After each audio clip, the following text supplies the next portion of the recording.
Just to make sure that we're in the right place, has anyone here ever felt overwhelmed, like they do too much, they're doing things for everybody else all the time?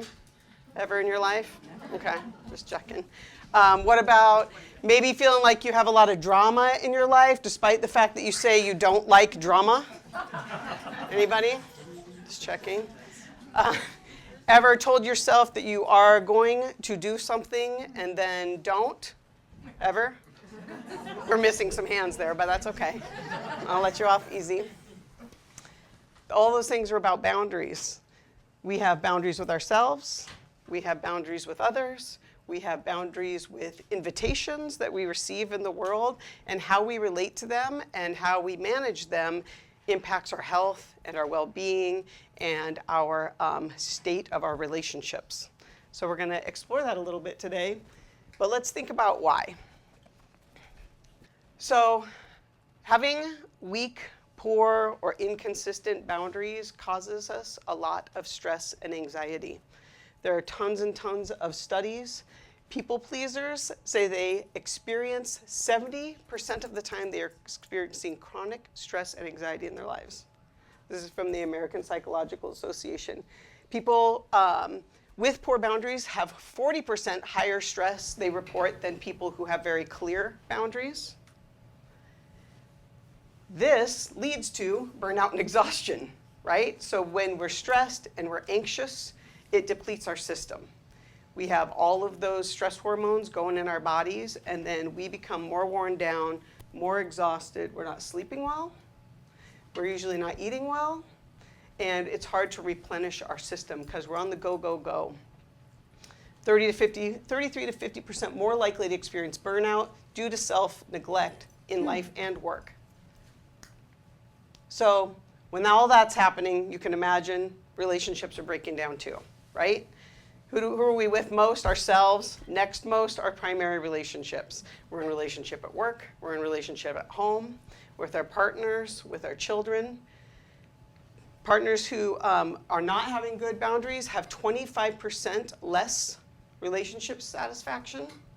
And 60% of couples say that they have increased conflict, 60%, in their relationships due to one or the other or both of the partners not clearly expressing their boundaries with each other.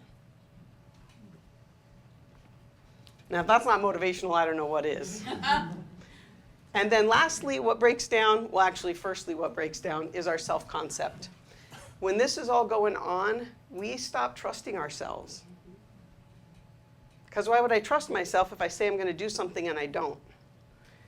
Or that I believe something, but I don't act in alignment with it. So then we start having self-doubt. Imposter syndrome just means I don't believe I'm going to do the things I say I'm going to do, or know the things I say I know. 35% lower self-esteem in people who do not maintain clear boundaries. And 40% less confident in their decision-making, self-trust, and self-concept. Imagine if you had 35% higher self-esteem right now. That's more than a third. Think about what you're doing. And people are always saying the quote like, what would you do if you knew you could not fail? What would you do if you just knew you were going to keep your word to yourself? How would that be different? How would you feel truly different than how you feel right now? When you lay your head on the bed, on the pillow at night, the things that are running through your head are usually not all the wins. It's like, I meant to, I was gonna, I shoulda, I said I was. Those are usually the things that are burning through our brains, yeah? So that's the whole point of coming to a talk like this, is to learn about how do we manage this differently, how do we relate to it differently so we can change this, have better outcomes, better self-concept, better relationships, and overall better health. I plan on being a centenarian, which means living to 100. I'm going to be 100 years old. That means I have to do some stuff. Can I cuss on your film, on your show? Where's Jordan? Jordan. Yeah? Oh, good, because I cuss. It happens. It happens. I just warn you, y'all. Y'all are grown-ups. You're going to have to take care of yourselves about that. Because it is. Okay, why do we struggle with boundaries? I mean, so you saw all the hands that got raised earlier. You are not alone, which means you're normal. I mean, at least in that regard. I don't know about the rest of your life, but in that regard, you are normal. You are typical. It is a common struggle we have because we're social, we're relational, we doubt ourselves sometimes, and we want to take care of what people think of us, want people to think I'm nice. I want people to think I'm kind, that I'm generous. What will they think if I don't, right? So we want to be liked, approved of, or chosen. We want to be seen as the good friend, the nice neighbor, the good coworker. What if that doesn't get me? What if working all those bazillions of hours gets me the promotion? Even if I'm not taking care of myself. Even if I said I was going to come home to the kids that night, but I stayed late instead. We want to avoid conflict. Sometimes it's just easier. I told someone, if you're late, I'm not going to be hanging out with you anymore. Then they show up, and I do it anyway. I don't even tell them that them being late caused something for me. Because, it's just easier. I don't want to upset them. We don't want to deal with the difficult conversation or the upset person, because then now I got to deal with your feelings on top of the lateness. And so then we don't. We don't want to explain it. We don't want them to be mad, upset, or cry, or all of the things that people might do. They might blame, they might do a lot of things. And then sometimes we're motivated by guilt. Somebody else's needs are important than mine. I'll be like, oh, it's fine, I can suck it up and deal. Anyone part of the Suck It Up Club? Yeah, it's a great club. It's a great club. Don't get any little buttons or anything like that. Suck it up buttons. I'll suck it up, it'll be fine, whatever, no big deal, no big deal, no big deal. No big deals end up piling up into a bunch of resentment. Which is what causes the relationship conflict, right? I am secretly resenting you for something I did not even tell you about. Right? I can do it, it's fine, I should do it. The guilt comes a lot from all kinds of things. Societal beliefs, societal roles, our family of origin, our culture. There are rules about what we're supposed to do, not do, who we're supposed to take care of, not take care of. So there's a lot of expectations, and to go outside of that might feel uncomfortable. Certain cultures, if they offer you food and you don't take it, you're being rude, right? So I guess I will, I'll do it, which is a boundary. We have lots of competing intentions sometimes. We'll talk a little bit more about that later. And then lack of clarity. This is where I think the start of it all is. If I don't know what my values are, what my priorities are, and I'm not clear about what my goals are, then when something comes to me, I can be willing to cash it in. Yeah? So if I say that weight loss is important to me, but then I'm at a party, and I'm having a good time, and there's cake, and I fucking love cake. I'll tell you that right now. I do, and cookies too. Sometimes being in a communal space, there's a little alcohol, there's a little food, and that feels like belonging. That feels like connection. You're having a drink, I'm having a drink, it feels nice. And then there's food on top of it, and you're like, yeah, but we're all just having a good time. And to say no feels like a disconnect. And so we say yes. Now, if I'm super clear about if my highest priority is taking care of my health, I'm like, no, I'll have water, but we can cheers with the Sprite. I'm going to cheers with my LaCroix, right? And I feel fine about it, and I have. And I've also cashed in what my priorities are because I have competing intentions. If I have an intention of belonging and I have an intention of things that taste delicious in my face, if I'm not super clear, then what wins? It's a gamble. We're just throwing dice. We get easily derailed. If I am clear about my values, then I also choose different work commitments. If I know my value is connection, then I leave on purpose to get to my grandkids' wrestling practice, right? So I do the things to get me to the thing that's most important most of the time, if not all of the time. All right. This is why we're struggling. It's a human condition. No one's bad or wrong for it. It's just part of human nature. It's part of our survival skills. Belonging and pleasing others was how we survived in tribes back in the day. Because if we didn't do the things to make the people want us to be a part, then we're out. And back then, if you're out, you are dead. Our systems have just not updated to realize that in modern days, that is not true. That you can have hurt feelings, that I can tell you no, that you can not agree with me, that we can have different values, and we're all going to be just freaking fine. It'll be all right. But our systems haven't caught up, and so that's what we're doing. We're catching up our systems. Genuinely healthy boundaries are about making conscious choices in your life. So that's when we have those competing intentions. Conscious means on purpose, that we are super aware. That's all it means. Because all of those other things, like things that happened in our family of origin, things that happened in our culture, things that happened in our communities, beliefs that we have that we're walking around with that we don't even realize we have, they're driving a bunch of our behaviors. When we start bringing them up and being really aware of them, then we can make an on-purpose choice. Because otherwise, we're making a whole bunch of choices that leak out our energy. Just things are like creeping out, or people are dumping shit in that we didn't really want. And we're letting stuff in that was not okay. Like, how did I get these people in my life? Like, they are a shit show and they're causing me problems and I don't like it, but they're still here. But we've just said yes because we think we have to. Or all kinds of other things, right? I got a lot of crap on my house right now, and I'm like, how did this all get here? I don't want all of this stuff. But I've said yes at some point due to some other intention. No big deal, now what? So this is a lot of so what, now what? Really doesn't matter sometimes why we got somewhere, just knowing, okay, now I know where I'm at. If you're lost in the woods, you could talk a lot about why you got lost or how you got where you are, but it really doesn't matter. What matters is how you get out. All right. Here's the 3 things that we're going to discuss today. We could talk about boundaries all day long, but Jordan gave me a time limit, so. Plus, I don't think you want to be here all night long. We're going to talk about invitations. We're going to talk about boundaries with other people, and we're going to talk about boundaries with self. Aren't those cute? So cute. I did this all by myself, you guys.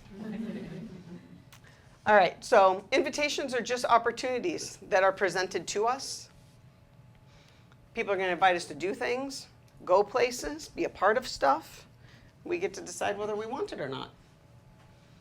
Other people are going to enter our lives. You all just entered my life today. Well, some of you have known a little bit longer than that. But we decide whether or not we want them in our life. And then self. How do we manage boundaries with ourselves? So I gave you a couple examples of invitations. We're going to move on. Okay. I posted a little thing online that said, what if boundaries is really all about just the truth? Just speaking the truth, living the truth, being the truth. Which truth do I mean? Your own, right? If I say, thank you so much for the invitation, Leah, I have another priority tonight. It is my couch. And I'd love to hang out with you sometime, but tonight, couch wins. Rest and relaxation wins. That's my truth. I don't have to feel bad about that. I don't have to make up a grand story like, I don't know, I've been having a headache and all of this stuff to justify the fact that my couch is just more important. How many of you have done that? Like, feel like you have to have a dramatic story that is big and something that's meaningful enough to tell somebody, no, thank you. And the truth can just be no thank you. And when we don't tell people the truth, they know anyway. We leak it out. It leaks out of our system. We have stress hormones. That's why lie detector tests work. Because you're running those stress hormones. And then you got to keep track of the stuff you're doing anyway. And then people don't believe you. Because people know whether or not we're speaking the truth, they can see it on us. And then what happens the next time? You want them to be believing you. Let's pretend we're not firing an employee and we're not telling them the truth about how they're not doing a good job. So I'm not telling this one that they're not doing a good job, and then this one, why should he believe me when I tell him you are? When I haven't been honest over here. Right? No way. Or you're telling this friend a certain thing about another friend, like, oh man, like she's late all the time. I really don't respect her. I don't want her hanging out with us. Causes a lot of drama and mess. And so we create all of this distrust in our life, and that contributes to the burnout, the stress, the anxiety. We're running those hormones through our system, and it's breaking us down. So the truth, as they say, I think in a famous book called the Bible, shall set you free. The other thing is that it sets us free. We can do it with kindness. We can do it with clarity. We can do it with authenticity. We don't have to be mean. We don't have to be blunt. We can. And different people in our lives may deserve a different degree of detail. That's okay too. But it's still the truth. I could say I have another commitment tonight that's important to me. I'm not going to come. I don't have to say any details. Or I could say a lot, just depending on what's going on. All right. I just think, too, when we become really comfortable with speaking the truth, and we have that calm confidence inside of us, we just naturally attract people that are on the same level. We have less of that funny business in our life on purpose because they know they're gonna get the truth, so they either clean it up or they get out. All right, how do you know whether you say yes or no? We've kind of already talked about it, right? We know our values and our priorities. What are they first? If you don't know, like it's so easy, there's all kinds of stuff online where you can do a values assessment, and you go, like Brene Brown has a good one. What I would say about values, sometimes people have values on their values lists, like I value money, or I value friends, or I value faith. And what I want you to think about is that your values are who you are on the inside. They are your GPS in the world. They help you orient and be who you want to be. So when you're doing those values assessments, different people, it's kind of like feelings lists. Sometimes there's feelings on feelings lists that is not a feeling. My highest values are joy, integrity, and growth. So any decision that comes along my way, I get to filter through those things. Teaching people, inspiring people, helping people, giving people tools, I get joy and I get growth. I get to help people grow, I grow myself. I feel good about it, that I'm making a contribution in the world. You might have guessed I like to laugh a little bit, so I do a lot of humor and comedy in my life. That helps me feel joyful. But it is the short-term pain for the long-term gain. I know that whatever discomfort is happening in this moment, it is for the better good, because it is for my truth. And then know your priorities. Like I can have these values, and then knowing my priorities, what are my goals? If I have a health goal, and I'm invited to a potluck, which about once a month that happens, and there's one person there that makes really incredible desserts. It's bad. So I have choices, right? I have choices. So sometimes I eat before I go, and I say, my limit with myself, my boundary with myself is I'm not eating at this party. I'm eating before I go, so I'm in control of what I'm eating, and I'm not eating there. Period. And that's my boundary with myself because I know my priority. And then sometimes I get it like, aren't you going to have some of Michael's cake? Like, not tonight. I'm on track. I've got a commitment and I'm doing my thing, right? And I check for the alignment and then I make a choice. And then I know how to say yes or no. Well, I don't know how. I just know whether. We haven't got to the how yet. If we don't know this, if we don't take this time, it could seem like fluff. It'd be like, yeah, that sounds cute, that little online activity, print a list, circle some words. That's really what it is. There's a list of words. You go through, circle all the ones you like. and then narrow them down. Get it down to 3. I promise you, if you do that and act in alignment with it, it will be a game changer. If you really want to change your relationships, you want to change the way you're operating in the world, knowing that and acting in alignment with it, be a game changer. Because if your values are your GPS, your alignment's like your car alignment. Anyone driven a car that's out of alignment? It's hard, right? I think I'm going this way, but the wheel's going this way. So like it's pulling hard, you have to work hard. So if you know where you're going and you stay in alignment, it makes things easier. You just have to line up your choices with what you know your values and goals are. Otherwise, you make yourself work real hard. Can't believe I'm not getting results. I'm doing all this work, doing all this driving, and I'm not getting where I'm supposed to go. I keep going over here. And then we make a decision. We say yes or we say no. A clean yes, I teach people this about goals too.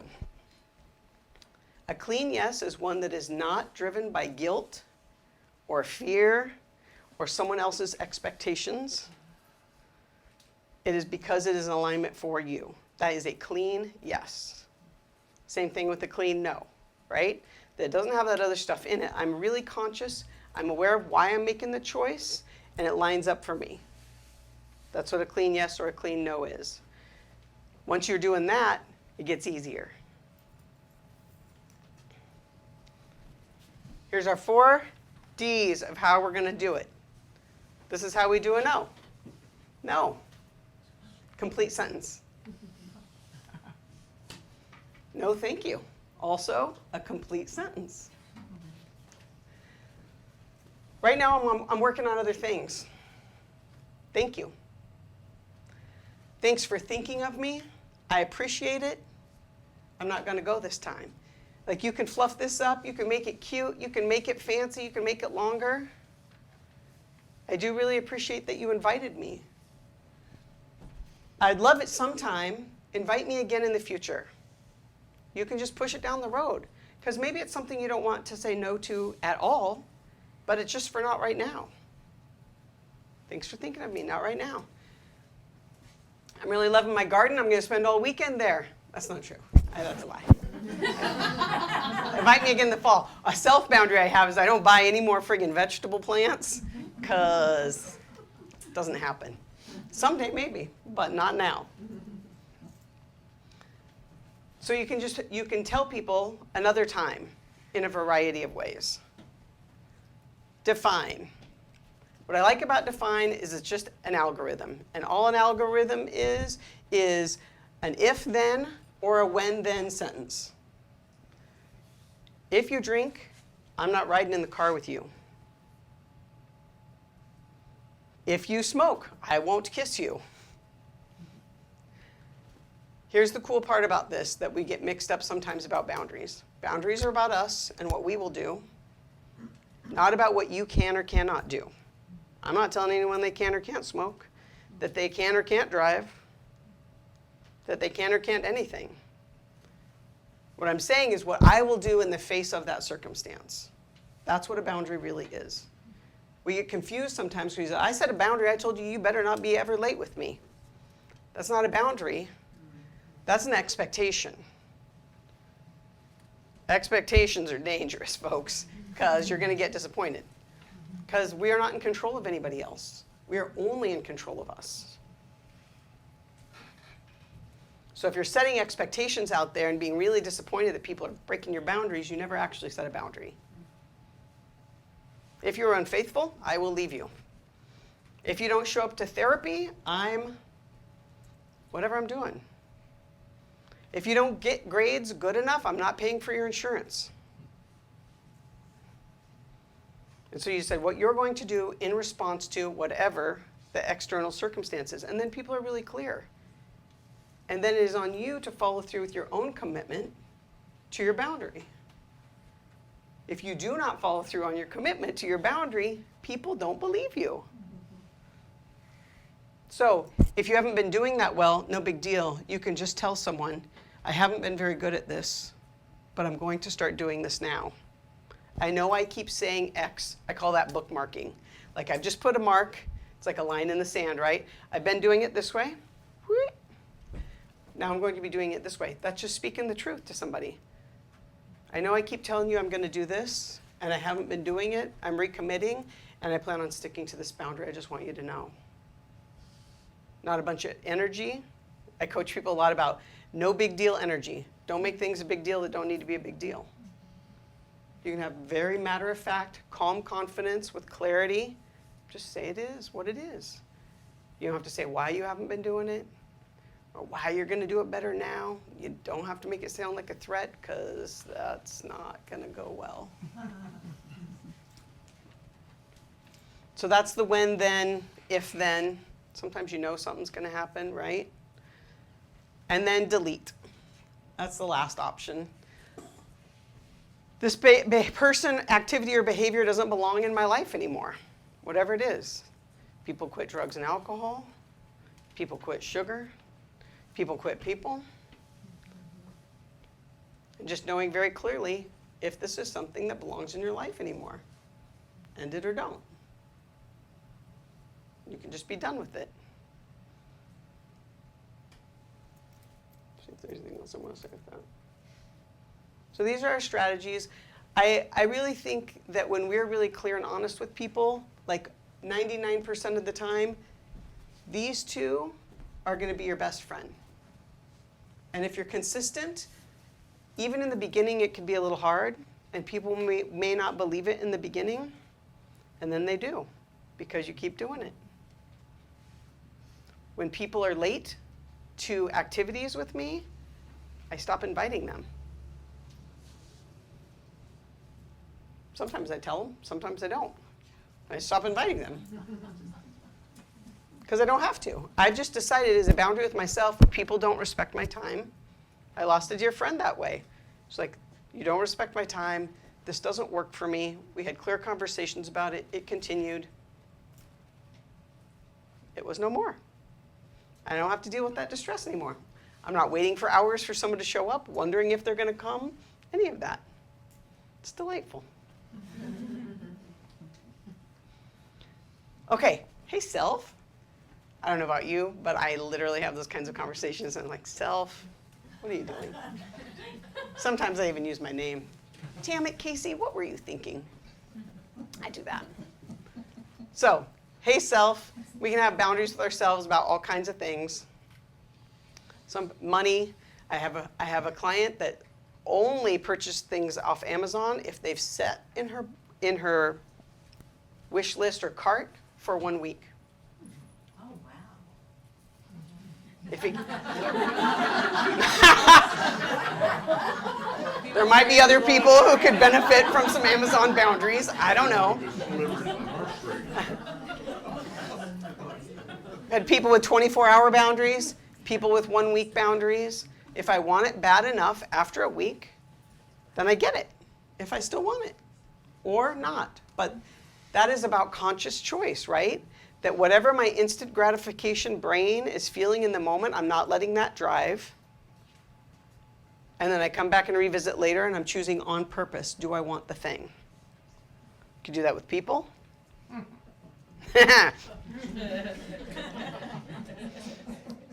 What kinds of things I'm going to read? I've only recently watched the news a tiny bit, and I just shut it down. I just decided no. And sometimes I feel a little left out.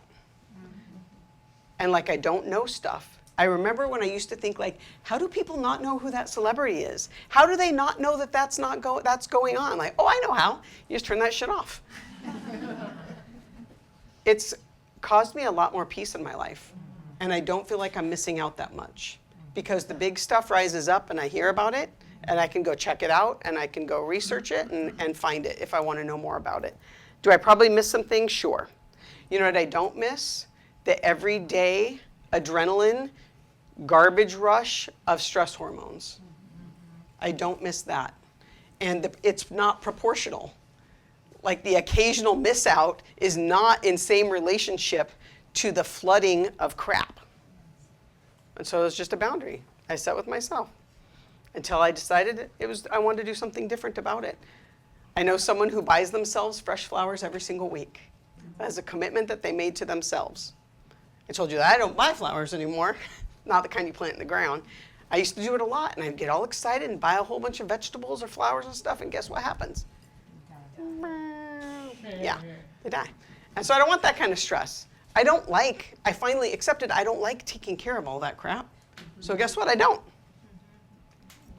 And so knowing yourself well, knowing what your values are, knowing what you care about, what your priorities are, the priorities of how I want to spend my time are not that. I love that other people love it. It's great that other people love it. I don't have to love the same. I can love that you love it. Self-talk. I've decided I just don't talk shitty to myself anymore. I just don't tolerate it. If it comes up, then I squash it quick. Now, does it work all the time? Not all the time. But I've just decided, like, I'm not doing that. I don't deserve it. It's not true. My fun thing is sometimes. Here's the thing. If anyone ever tells you you're crappy at something, this is all you have to say. Sometimes. You're a shitty mom. Sometimes. You're a bad boss. Sometimes.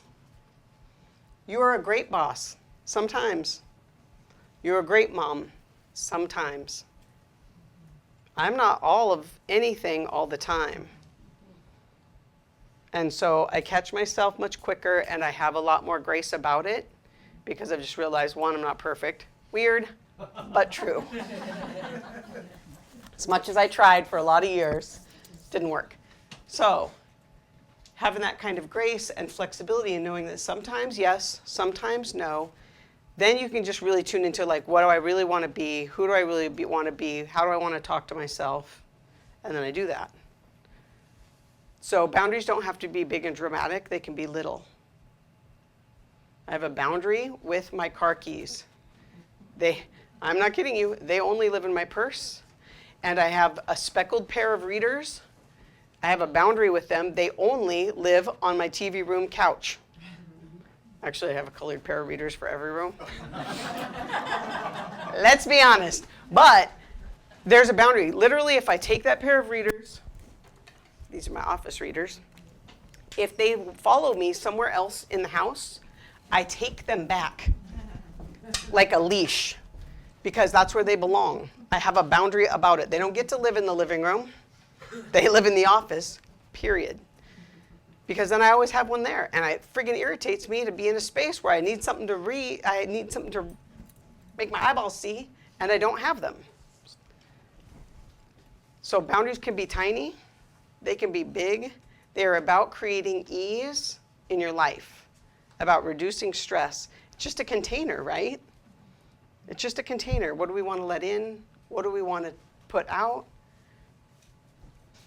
All right, so when I first started teaching people about boundaries, it was all about this. I remember just thinking what I do with boundaries. So, okay, here's what I actually remember. At some point being like, I don't trust people. People don't deserve to be trusted. They've got to prove themselves. Screw that, circle of trust, you're out there. That one. It came from, as I throw it in reverse, from my circle of trust being like this. Oh, you're nice. Let me tell you a whole bunch of shit about my life and let you in. And then I'm so surprised when you somehow betray that trust. That you tell other people, that you use it against me, that you poke my soft spots, push my buttons, and I'm surprised by that. But I just unloaded and offered you up a whole bunch of stuff about me without even having any kind of sense of what kind of person you are. You're just nice, or we're having a fun time, or having a couple drinks, or you seemed friendly, or you told me some stuff about you, and I thought, well, phew, floodgates open, let's go. And then I'm surprised. So I had very loose, you can see, like, look, there's very permeable. People could just kind of float in and out at their own will. It wasn't conscious. I wasn't being really on purpose. I thought I was being friendly. I thought I was being trusting. I thought people were trustworthy. And they are, sometimes. Because we are all untrustworthy sometimes. Yeah, you're getting it? Uh-huh. So proud of you guys. Such a smart group. Sometimes.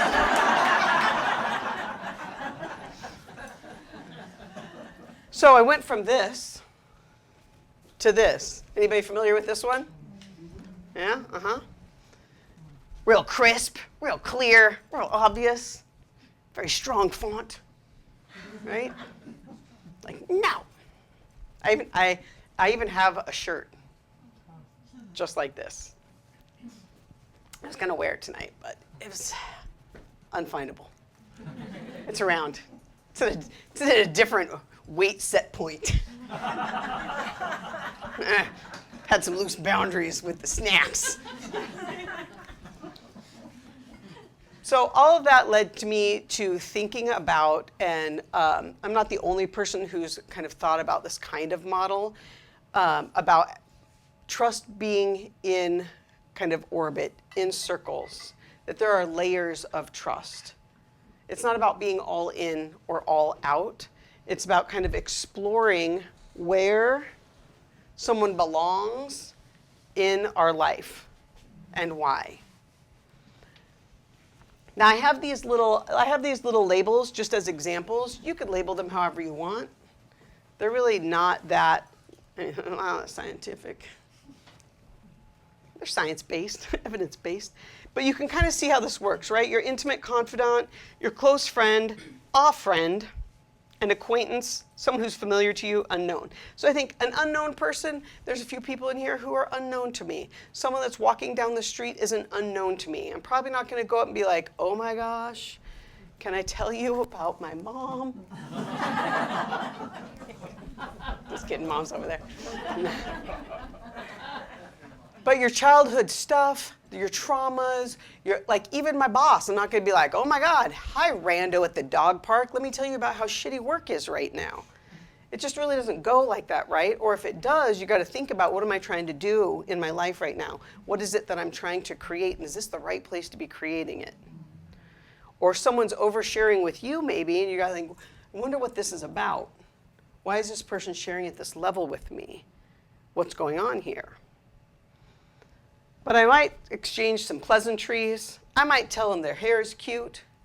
I might do some things like that, right? Someone who's familiar with me might be someone like the waitress that I see every time I'm at a certain restaurant.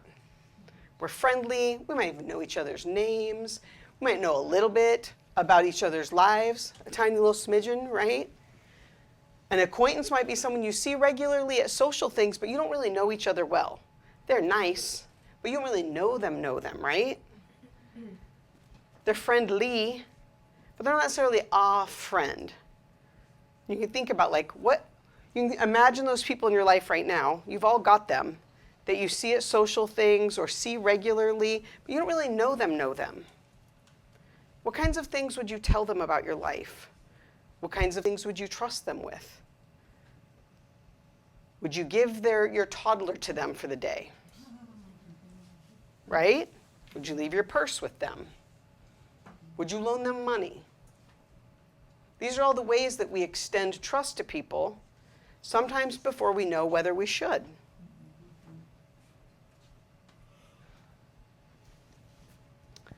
That would be an acquaintance. Friends, close friends, intimate confidants.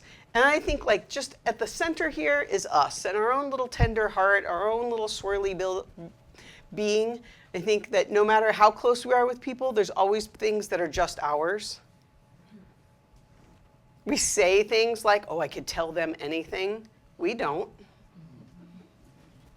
Even our therapist usually doesn't know all the things, right? I saw someone's chart recently where they had their therapist out here, and I was like, oh, shit. Wrong therapist. Always, you are the chooser. And data is available to us. People are offering us information all the time if you're paying attention. And if you've ever sat in a job interview with me, you would know how attuned I am to the little things and what they might mean or not mean. And if we're not paying attention to people in our lives in that way, what does this mean? How does this tell me about this person's values or character? Because all the time people are offering us information about their values and their character. What are we doing with it? Sometimes we're ignoring it. Sometimes we didn't even realize. Sometimes we're saying, maybe they're that way with other people, but not with me, I'm special. Oh, yeah. Right? Because they'll tell us about how they treat other people. They'll tell us what they believe or think. But we think it's about out there that they could, I'm so special, they wouldn't possibly do that to me, right? But information's being offered. And then we calibrate. Maybe someone earns their way into here and go, whoops, didn't mean to do that. That wasn't a great choice. But it doesn't have to be a big deal. Just like, whoops, they didn't quite belong right there. And sometimes I've scooched people out a little bit and be like, I need more information. Maybe that was a blip. I talk about things being situational or systemic. Was this a situation that was random because we all have a bad moment or a bad day or a bad thing, a mishandle of something? Or is it a part of how this person operates? And so then we get more data, we get more information, and make a better choice. Oh, they belong out there. Or like, oh, that was a blip. I think I've given them a few other opportunities to give me evidence. I have more information now. They can come back in a little. And then maybe, they just stay there in like yellow band. That's just where they live in our life. They're in the yellow band. But I think things knock things out of orbit. And at different times in our lives, that could shift based on our values, about our goals, our priorities, how we're managing our boundaries. Always remembering that you are the chooser. It's your life, your health, your well-being, your relationships, and deciding what you want to do and who belongs in. I made that picture on AI. Just took 3 drafts. And I'm like, I kind of like this, but I want you to change that. Because I had this image. I kept doing like targets, but then it was like arrows, like bows and arrows, and that means the center where like arrows are hitting it, which seemed like a weird thing for like boundaries and taking care of yourself. So I was like, that doesn't work. And so I kept doing having these different ideas about how these layers work. And then I was like, I want like a heart with orbit and things floating around. And so anyway. Thanks. All right, so why a new paradigm? I love data and statistics and facts because it means we've studied something and taken a look at patterns in the world and what do those patterns in the world tell us. All a paradigm is a model. It's a structure or a model or a system. That's all a paradigm is. It's a fancy word for it. Jordan liked that word. He picked it. Where's Jordan? He's not here. But it's really like, how do we do this in a different way? What's a better system for us to do this, and why? So why? We want to have less burnout in our employees. If you're not an employee, you probably were one, or you've had some, or your kids are going to be one. But wouldn't you like to have less burnout? Wouldn't you like to go and deal with the grocery store worker or the restaurant worker or the whoever that's not in the middle of burnout and putting their thumb in your pie instead of being sure to bring you a refill or to say please and thank you or just be treating each other with grace and kindness? 30% more likely to develop assertiveness skills in kids when they learn about boundaries. How cool is that? Like, I want littles in the world to feel like they can be assertive and clean about boundaries, about choosing good people in their life, not choosing unhealthy people in their life, setting boundaries and not burning themselves out at work, about not overspending, about taking care of their health.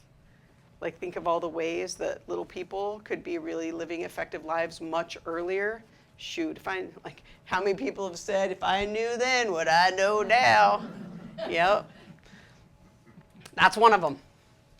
20% increase in relationship satisfaction for couples who effectively communicate their boundaries. This is, see this part right here. Effectively. but 20% happier in your relationships.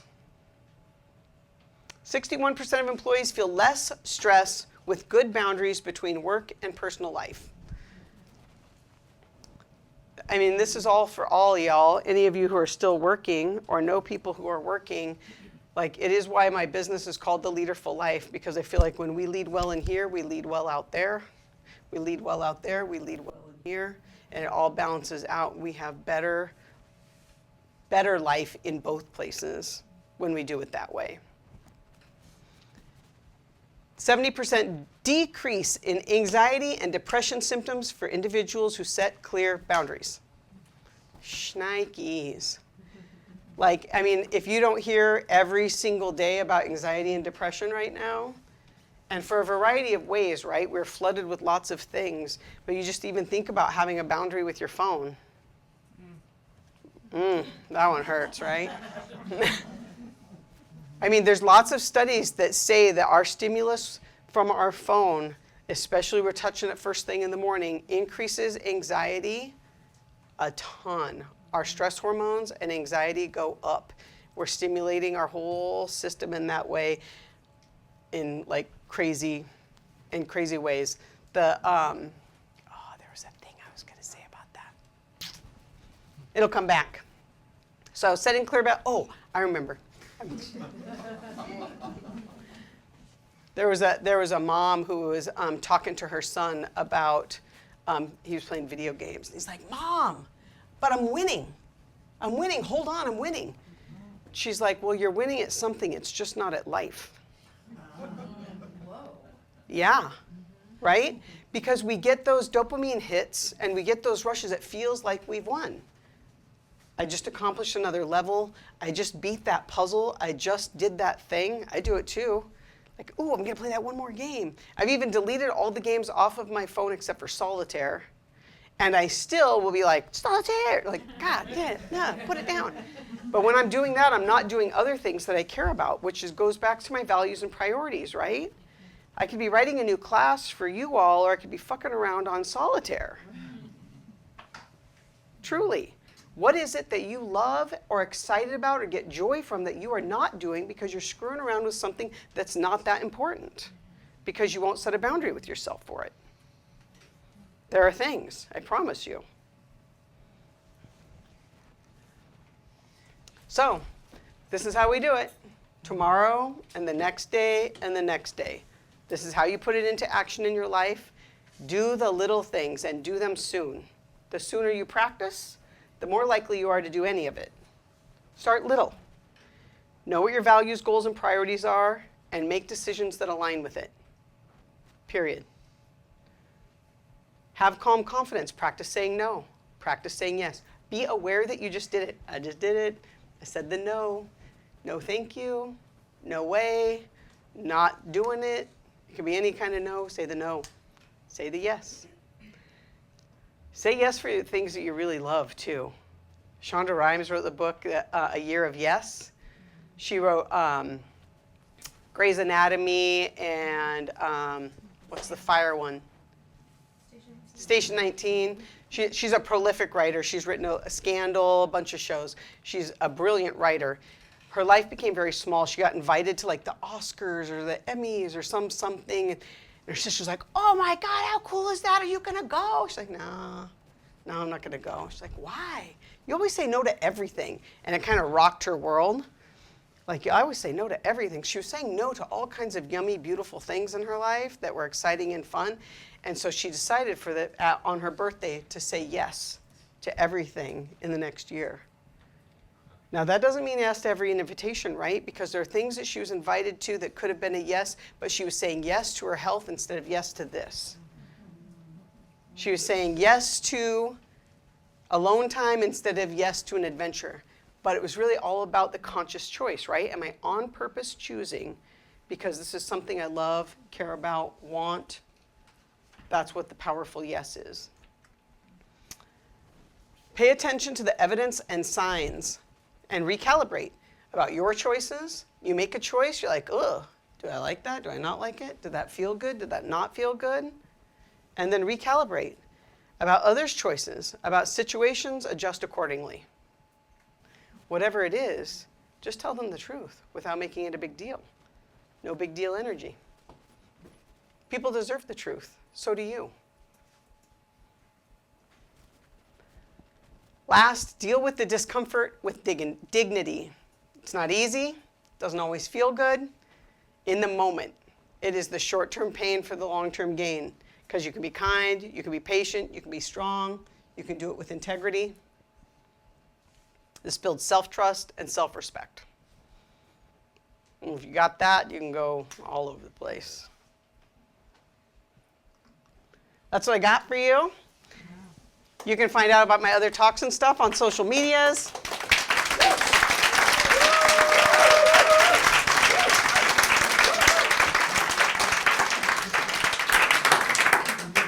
The other thing I'd like to say is, like, you can reach out to me at my email if there's a situation you're like, I don't know how to do boundaries in this situation. You want support or help, I'm happy to do that. And if you have questions or anything about, yes, sir? One other thing you said, speaking the truth with clarity and kindness. Uh-huh. And sometimes when you get clear, you trigger a response that is undesirable, obviously. For sure. And then you might fall into a defensive pattern to, like, clarifying your reason. Do you have any tips for that? I do. Thanks for asking. I think that's happened. Anyone else experience that? Like getting this like defense loop and explain. So what he asked is sometimes you offer your truth clearly and kindly, and you get a strong reaction. And then you got like defense, explain, and we're back and forth, right? I like to catch myself early and say, I totally understand that that wasn't fun to hear or that you didn't enjoy hearing that. It's still true for me. And we can just stick with kind of a broken record parrot technique. I really hear you. I know you want something different. This is my truth. This is why this is important to me. Sometimes a little context can help. You know, so that if I've changed my mind about something, like say I don't want to date anymore, like, hey, I know we've been heading on this dating path. And I thought it was working for me. And what I've realized is it's not working for me because of X, Y, Z. And so I don't want to pursue this anymore with you. You're a lovely person. I'm a lovely person. I just don't think we're a good match. So there can be a large response. I hear you that you're hurt. I understand that you're hurt or sad. Thanks for sharing that with me. It's still true that I don't want to date. Does that kind of speak to it? That's good. Mm-hmm. It's still kindness. So Yeah. Yeah, that keeping calm confidence, keeping calm energy, like I care about you, acknowledging that the other person is having a response. I can see that this is upsetting to you. I hear you that I don't have to agree with them, and I can acknowledge that it's true. I understand this is hard for you. I understand that you don't agree with me. I hear that you want something different, whatever their experience is. Yeah, thanks for that question. Thank you. Yes? Thanks for the name of that book by Shonda Rhimes, and I just want to add that there's a great, enjoyable, I thought, movie called The Yes Men with Jim Carrey. It's a Similar concept? thing. Yeah, Oh, great cool. movie. Yeah. The Yes Men, Jim Carrey. Yeah. Yeah. Can you just rewind to the last slide? Oh, sure. Yeah, thank you. Of course. I have- Any other questions, comments, smart remarks? I say that all the time. I got it from my dad. Smart. I want to ask, has anybody here heard me make a smart remark, or is this all her? Is that not a smart remark? Caught me. She's smarter than I am, I guess. Well, I appreciate all your time and attention, and if you have any questions, you're welcome to come up afterwards or shoot me a message. I really believe that this is a pathway forward for you to more ease, more peace, less stress in your life. And I don't know, I haven't met anyone yet who wouldn't mind reducing the stress in their life. So be well. Thank you so much. Have a good evening.